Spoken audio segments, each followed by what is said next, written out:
Hey guys, I'm just going to fly through Thursday's home workout with you. So, first thing we're going to do is just our mobility work. Ankle mobility is what we're looking at first. So, ankle mobility can be done a couple of different ways. So, just the one I'm going to demo today, okay, is coming down into our half kneeling position, okay, and we're just going to kind of look to mobilize the ankle as much as we possibly can. So, what we can do is we can rest our hands on top of our knee and we can use our own body weight, or anyone that feels like they've good range of motion, they want to increase it a little bit more, you can take kettlebell, dumbbell, whatever it might be, just rest it on your knee and use that. So all I'm going to do is making sure that this heel stays on the ground. I'm going to push all the way down all the time, and I'm just trying to play around with that ankle joint as much as I can, try and get as much movement, as much range of motion into it as I possibly can, and I'm constantly pushing down through my knee, okay, loosening out that ankle as much as possible. So just kind of play around that for about a minute on each side. Then it's into a glute mash.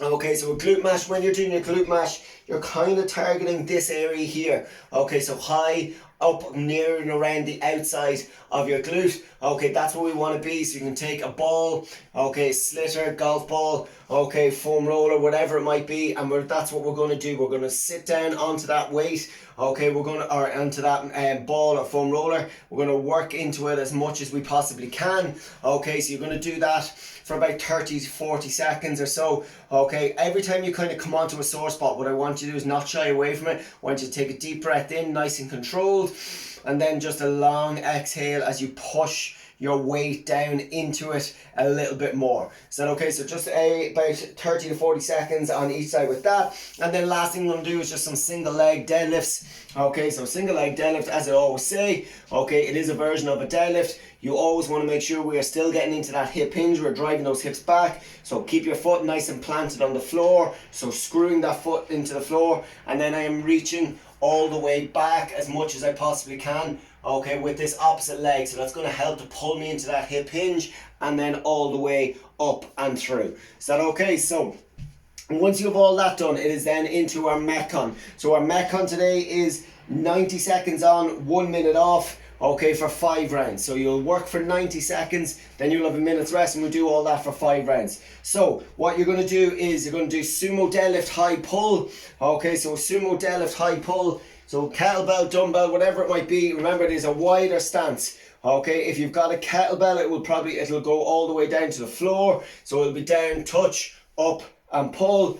Dumbbell, we can do this way, up and pull. Okay, so it's just coming up, pulling, so the handle of the dumbbell or the handle of your kettlebell is just pretty much around kind of nose, eye level.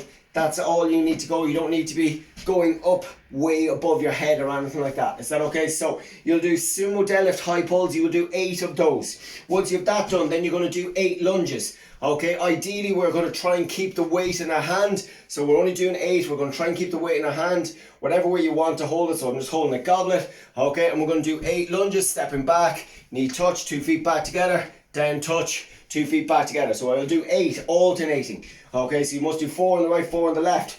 Then once I've that done, weight goes down if you have it, and then you're just going to do 2 burpees. So that is either straight arm, okay, or chest to floor, in and up for 2. Then your remaining time, so whatever time you have left in the 90 seconds, okay, so if you've got 20 seconds left, 30 seconds left, whatever it might be, you are trying to accumulate as many pistol squats as possible. Okay, so you have your normal variations of your pistol squats. Anyone obviously that can do a normal full pistol squat, that's what you're obviously going to target.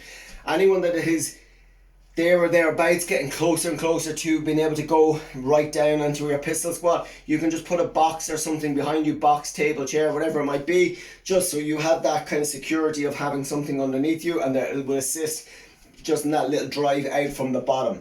Is that okay? So after that then, okay, anyone that has access, okay, to at home and can put a band across, you can, by all means, you can do them banded. All that is you put a band kind of across behind you, and you will go down, and the band will help to kind of spring you back up. By all means, anyone that is able to do that, do that. Okay, other than that, then we will go into our scale version, which is just bringing foot behind, knee all the way down and up. Other than that, it is our full version, okay, which is all the way down and driving up. Is that okay? Not the easiest thing in the world, like warming up. Okay, so It is alternating pistol squats in whatever time you have left. So it is 90 seconds on, okay, 1 minute off for 5 rounds. You will do sumo deadlift high pulls for 8, you will do lunges for 8, you will do 2 burpees, and then remaining time, okay, is as many pistol squats as you can manage. That's it, guys. That is Thursday wrapped up. I will talk to you on Zoom, and if not, hopefully I will see you on Saturday. See you then.